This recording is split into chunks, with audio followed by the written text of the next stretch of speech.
ایک بزرگ تھے احمد بن حرب رحمۃ اللہ تعالیٰ، انہوں نے اپنے بچے کی تربیت کیسے کی؟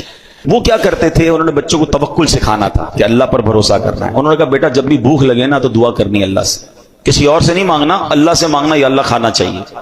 اپنی زوجہ کو کہا جب بھی بیٹا دعا کرے نا تو اس کے گھر میں اس نے پورا سمجھ دیوار میں سوراخ بنایا کہ پیچھے چپکے سے تم نے کھانا رکھ دینا ہے اس میں۔ بیٹا اس سوراخ کے پاس جا کے اللہ کی بارگاہ میں دعا کرتا، یا اللہ بھوک لگی ہے، تھوڑی دیر بعد سوراخ سے اس کو کھانا مل جاتا۔ اس کی ٹریننگ یہ ہونے لگی کہ جب بھی کوئی مشکل ہو اللہ سے مانگنا ہے۔ کئی مہینے گزر گئے، روزانہ ماں اس کو اسی طریقے سے کھانا دیتی جب وہ دعا مانگتا۔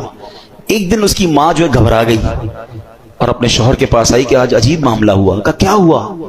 کہتی آج وہ کھانے کا وقت تھا، بیٹا کا دعا کا ٹائم تھا، میں کہیں مصروف ہو گئی، میں دوڑی گئی کہ کھانا نہیں ملے گا تو کیا سوچے گا، تو میں گئی تو کیا دیکھتی ہوں بیٹا کھانا کھا رہا ہے۔ میں نے کہا بیٹا کھانا کدھر سے ملا؟ کہا امی اللہ نے دیا۔ کہاں سے ملا؟ کہا اسی سوراخ سے جہاں سے روز ملتا ہے۔ تو میں پریشان ہوں، میں نے تو کھانا نہیں رکھا، کھانا کیسے مل گیا؟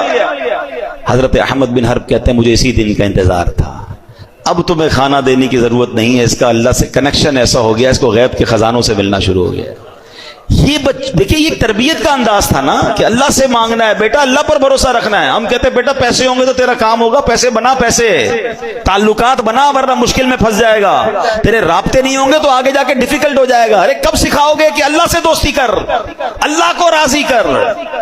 پیسے چھوڑ کر جاتے ہیں مگر تربیت کر کے نہیں جاتے۔ حضرت عمر بن عبدالعزیز رحمۃ اللہ تعالی علیہ کا واقعہ سنیں۔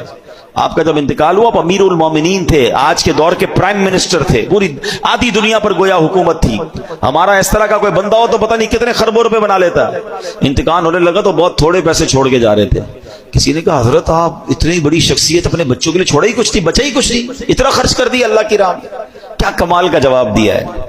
فرماتے بچے اگر میرے نیک ہوئے نا تو اللہ ان تھوڑوں میں بھی بہت برکت ڈال دے گا، اور بچے اگر غلط ہیں، حرام کرنے والے، تو ان کے لیے چھوڑنا ہی ٹھیک نہیں تھا، کیونکہ میں چھوڑ کے جاؤں گا غلط کام کریں گے قبر میں ہی مار پڑتی ہے نا۔ کتنی کمال کی بات۔ ہم اس پرابلم میں، اس سوچ میں پڑے ہوئے ہیں کہ ہم بچوں کے لیے چھوڑ کر کیا جائیں۔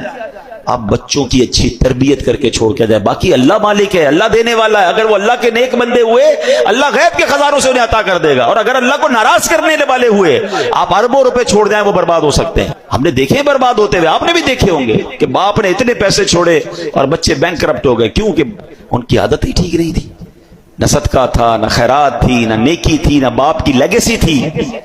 کاش یہ بات سمجھ آ جائے، بچوں کو سخی بنائی۔